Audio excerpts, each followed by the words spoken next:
Nigeria is said to be a middle income, mixed economy and emerging market with financial, service, communications, technology and entertainment sectors.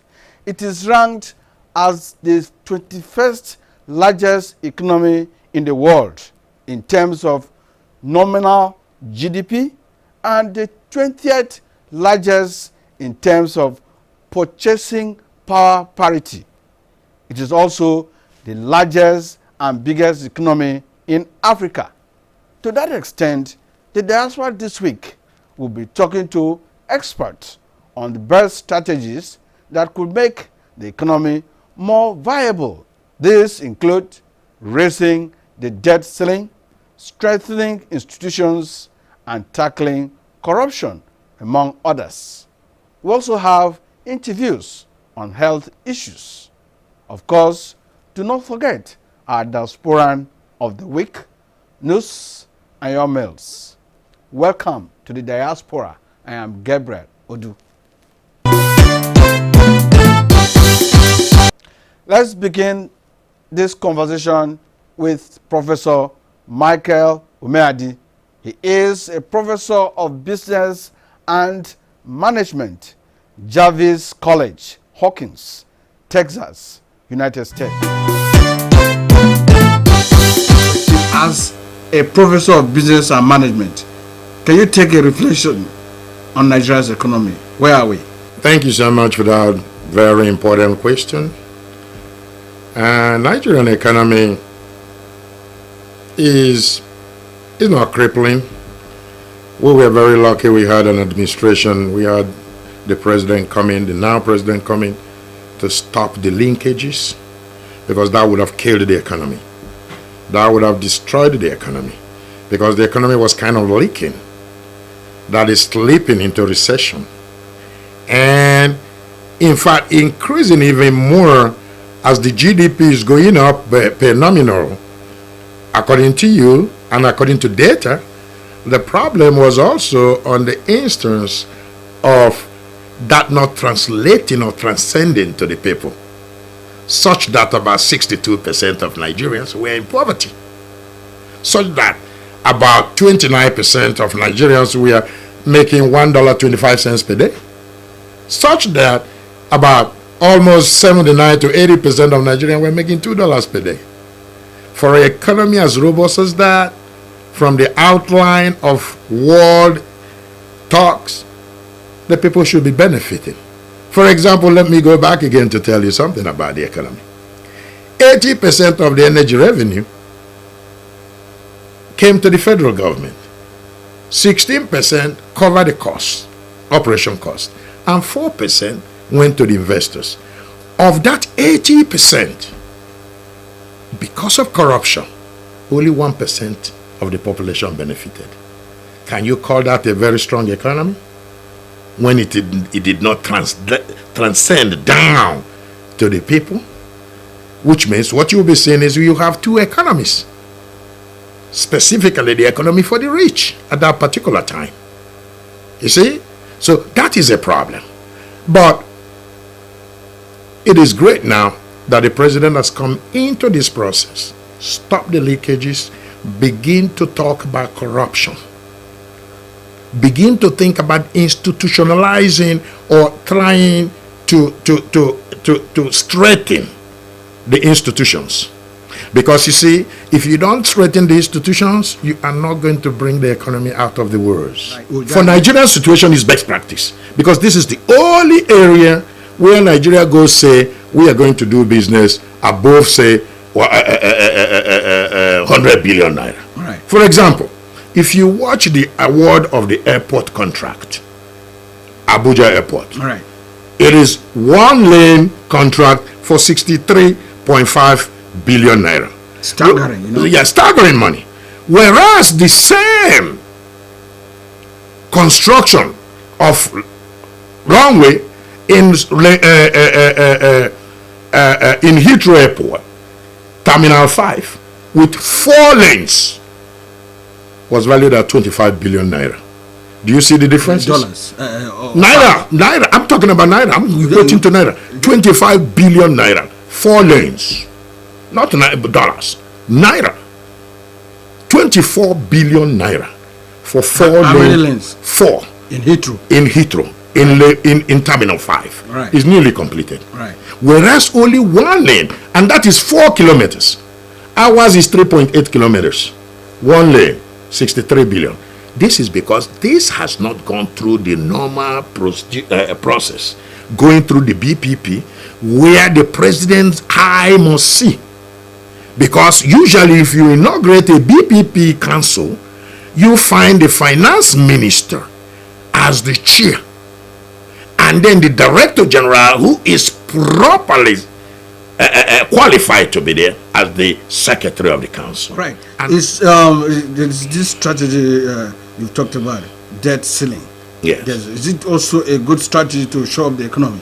Yes. You see, now what the president, I think, is doing is, because he's blocking the linkages in the first instance, he is trying to conserve. Okay? See, because you see, I wouldn't say the last administration, I would say there were no budgets to operate on now. You see, because the money drops so quickly. The price per barrel of oil drops so quickly. So there were no monies right now to operate as a budgetary fund. Right. So he is mopping up. And I think by January, he is going to increase the debt ceiling in order to bring economic activity back to pace. Because we really need to cover the gaps. And there's no way you can cover the gaps. You can't tax yourself away from this. Right. Rather than by borrowing. So I think by January, when the new budget comes, you begin to see the president begin now to give role to borrowing.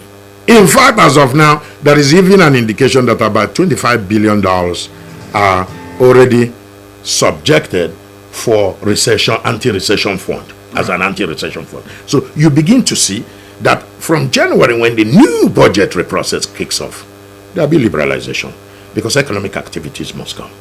And then government will begin to tackle programs one after the other. The idea of us in our economy tackling everything once at the same time is not a good strategy. For example, if we decide to tackle things one after the other, we may decide to say, like me, I would decide to say, talk about tackling everything at the same time. No, you can do it. You have to start gradually. Right. For example, we may say power. Within 1 year, we need power. Okay? Because if you don't have power, you're not going to have industries. Is it feasible? Yeah, it's feasible. It's feasible. Don't you see power process now? People are more prone to. There's more power today than yesterday. So if that can happen like this, it can happen more. Power. We must talk about power. 1 to 2 years. If you watch world economy, all great countries, the first thing they tackle when they come to office, in order to begin to put themselves in the pace of industrial revolution, is power. If you don't have power, you cannot face industrial revolution. It's not going to happen. Now, we can begin to talk about strategically, okay, investing in agriculture. So my saying raising debt ceiling does not mean you raise and eat the money.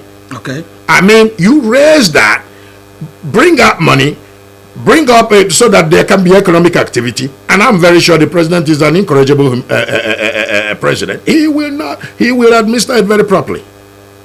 The most important thing, the thing we lack is each time we borrow money from the world, what we do is we spend it recklessly without substantiating what we do for it. If you watch our roads infrastructure, it's all decayed, despite the fact that we have borrowed large amount of money on infrastructure. Okay, large amount of money on infrastructure. What is the outcome? Nil outcome. So I think we will go back again we will strategically go back to infrastructure, because without infrastructure, you cannot command industrial production or even agricultural production, because you need to distribute these products. Don't you think it's the absence of monitoring to a logical conclusion that accounts for all these leakages and weak infrastructure? Money is budgeted and is spent somewhere else that was not budgeted. What do you think should be the way out of this? Yes, that is what I told you. The first aspect of it is to make sure that when contracts are awarded, it goes through the Council of Public Procurement, which is properly constituted. We have to begin to look at our standard organization, because if we say we want 3 inches or 4 inches according to our strategic plan, say we want our roads to last for 50 years, we need to make sure that we go with the standard that is enunciated at the beginning of the contract. That is why I think there must also be reform in the standard organization. With the benefit of hindsight, this is obtainable in the United States. Of course, in the United States, you can have a contract and don't do it. Okay? You can have a contract and don't do it. You cannot have a contract and then don't meet the standard. Because each contract, when awarded, must have a standard. That is the process. Then, if it does have a standard, you cannot come up and do a non-standard project and then wait to be paid. I don't think in the United States somebody is going to pay you, because you got to do the job very well.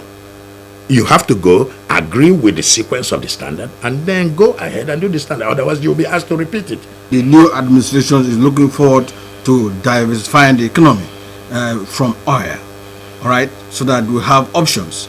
It's very important we diversify the economy. I've been saying this all through. That is why I say in the industrial sector, power. Then strategically go into agriculture for food and for export. And raw material, because you know some industrial programs require agricultural products, Okay. for raw material. That we can grow here. 2, we can grow things like rice and stop importation of rice immediately. All irrelevant products that are not sequential to our country, we can cut the spending. That is how we can tactfully cut spending. We cannot cut spending anyhow. We have to cut spending with what we know we can leverage on, that we can do, and we are doing it. Then we don't need it from any other person again. We can cut it off. Now, we can go also to the mining sector and then begin to think about those raw materials for mining that can also induce industrial production in our country, as well as those mining stuffs, products that can be exported. That is why power again becomes the key, because all these things are guided by power. You see? Now, we can begin to talk about infrastructure also, because if you have all this bunch of stuffs like diversification in industrial production, in agriculture, in mining, and you don't have good infrastructure in terms of network, roads, you will not be able to distribute them. Nigerians in the diaspora will not see the lack of infrastructure, constant energy supply as a hiccup to foreign direct investment. For you to talk about foreign direct investment, you need first of all to begin to ask yourself the question, what really do I need to gain from this? Okay. Because exactly as you said, those investors want to come and make money. So now, if you begin to think what I want to gain is just to turn around and say, okay, I want employment, then you begin to develop the environment for them also, apart from the power to come. Because power is number one. And number two is for you also to discretionarily think about your interest. Because your interest could be, oh, teeming population, unemployment, I need unemployment. I can say, okay, man, come in here. I'm even going to give you some more money to begin to produce, because I need people to come to work. All right. So it depends on your own interest, what you put. Government puts an interest. Then that will predicate the environment, and that will predicate the process of reform. Because we have a lot of administrative bottleneck, and that don't augur well with investors. Those in diaspora also may not come in if you don't ease such process. For example, in diaspora, if I want to register a company in America, I go in 2 seconds, I'm out of there. I don't need a lawyer to register the company for me. Because me as an entrepreneur is thinking what I want to do. I might decide to go into cattle rearing, but it ends up that I am now producing cattle feeds. That is the way the channel goes. Even when you are going into research, you see, sometimes you are aiming to get to 1 point, but you go to 2 or 3 points. That is what it is in business as well. So we need to be very careful when we begin to set some bottlenecks of people coming to register companies becomes a problem. You look for a lawyer, cost of registration becomes very high. In America, $50 you register an LCC, liability company. Right. Nobody, one day, one form. We have to think about that in that magnitude in order to begin to appease the investors. Otherwise, they will be coming, but they will be coming not really in the real light that you will may want them. Food dragging. Exactly, food dragging. So if we don't want them to food drag, we have to begin to reform very important aspect. Then we need to begin to show them where they can go to and get things done right quick. Which means we must reform our civil service. Thank you very much. You're welcome. Well, my name is Kule Bangweshe. I'm the Acting High Commissioner of Nigeria to the United Kingdom right now. I think if you remember that one of the cardinal programs of the present administration is the use of energy. You know, so I think what that one has availed Nigeria, or is availing Nigeria, is the fact that you can have a mix, you know, of maybe hydropower, you have the IPUs, and then the solar. And quite a lot of transformation has gone on in that direction now that it's not so expensive as you have it. And there was a woman that was bought from Tanzania yesterday named Elizabeth, who is maybe the poster woman for that kind of project. And happily enough, you also know that the Kaduna State governor also was present, and he has keyed in. And you also remember that Lagos State now, there are some health care centers that are being powered by the solar energy. Totally by solar energy. There are some schools that are being powered by solar energy. And you also remember, like His Excellency the Vice President, about 96 million Nigerians do not have access to the national grid as of today. The question then is, if we want everybody to be on the national grid, then that one we can achieve in 2080. But if you want to fast track, if you want to use solar power, then we are talking of 2030. So I think the choice is yours. So what I think the present government has done is to vote to make sure that we have everybody has access to power latest by 2030. So I think the essence of it all is to see how they can bring solar power into the mix, so that those who live in villages, and who have no access to power, can now have access to power. At least you can charge your phone, you can have light to watch TV, the basic things. I think that's the essence, and I think it's been a very successful thing for the vice president, and he has seen some of these things in practical terms of how the access to solar energy can really transform and change the life of our people, especially those who have no access and who have not been connected to the national grid. Well, I think if you know at the level of diplomacy, there are two things. One is the political relationship, which is quite good. Relations between Nigeria and the political sphere is quite good, very warm, very cordial. But at the same time, what we need now, because Nigeria is a developing country, is what we call the FDIs, foreign direct investment. We want people from the businessmen in Nigeria in here to come to invest in Nigeria. If they do that, one is the capacity building in terms of technical know-how that Nigerians will, of course, benefit.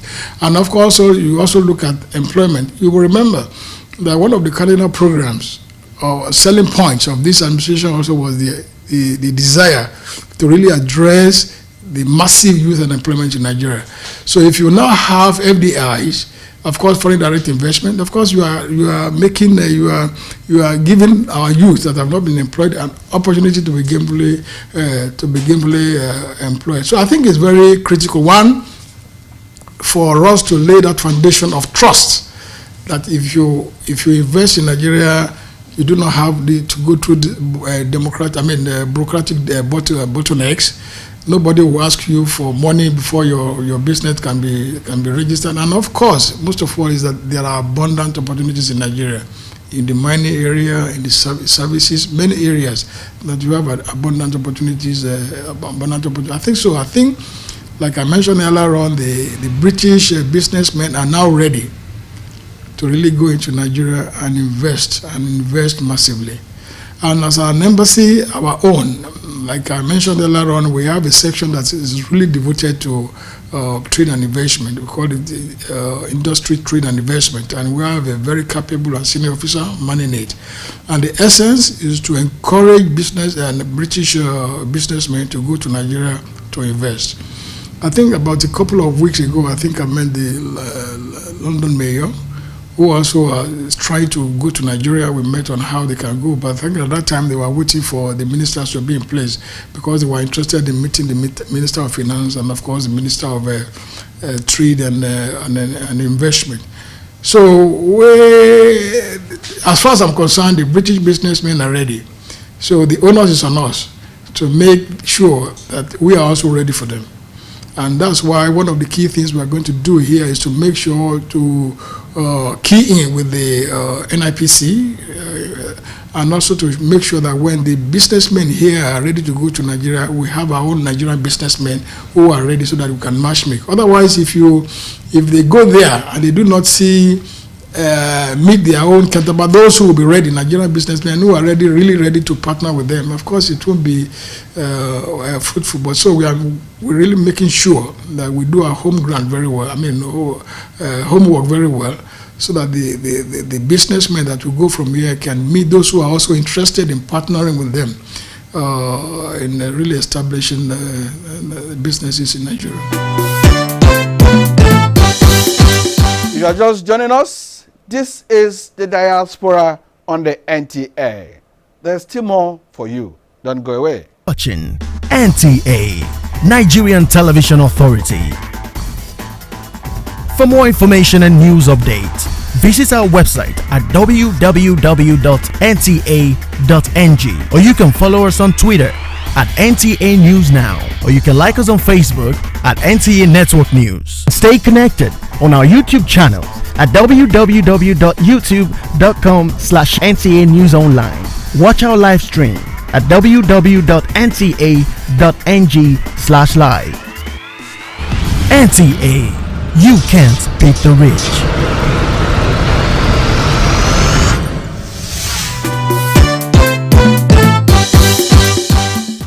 Welcome back. Glad to know you are still there. Now to our Diasporan of the Week. He is a professor at the Imperial College, London, and consultant, Center for Frugal Medical Technology for Developing World.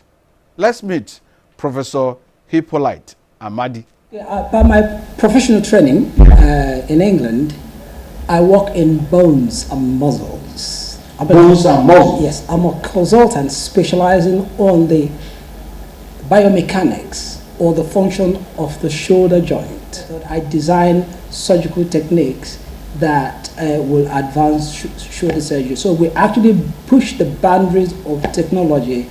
This is actually, if you like, state-of-the-art medicine or top-of-the-range medical research. I've spent a lot of my time creating things for, if you like, for the white man. And I felt that some chunk of my knowledge would have to be also impacted in Nigeria and Africa. True. How well are you doing that? 80% of my professional endeavors in recent years have been dedicated to Nigeria. And the Imperial College, my main employers, understood the passion of my heart towards the African continent. And having adjudged my previous contributions to be quite phenomenal in the universities at Imperial College and the United Kingdom and the world at large, they somehow obliged me by giving me levels of encouragement to see if I could develop some caliber of science that will be would be very effective and that will be compliant to the African continent. Right. By that, I'm particularly referring to the culture of the people and the climatic conditions in this country, because medicine is really very sensitive to culture and climate. I came into Nigeria to address a crucial problem What is it about? And it's about the high mortality of neonates in this country. What I discovered generally, the biggest answer I was getting was that there are no functional incubators, adequate number of functional incubators to be able to take care of the teeming population of the neonates, and that there are no funds to be able to even acquire. Incubators are imported, they're expensive, and all those kind of things. Then I began to ask some other question. Why can we not produce incubators in Nigeria? Right. And they all laughed me to scorn. We started developing what we call recycle incubator technique. Thank you very much. Which was, That's what I want. Which was formally introduced into the Nigerian setting in 2003, clinically tried at University of Nigeria Teaching Hospital in Enugu. It passed its clinical trial in 6 months, and it was now launched. But because it is a method that is outside the box, right, it cannot easily be embraced. Our email remains diaspora@yahoo.com, or text only to +234 8033 11 4000. That's it for this week. Bye.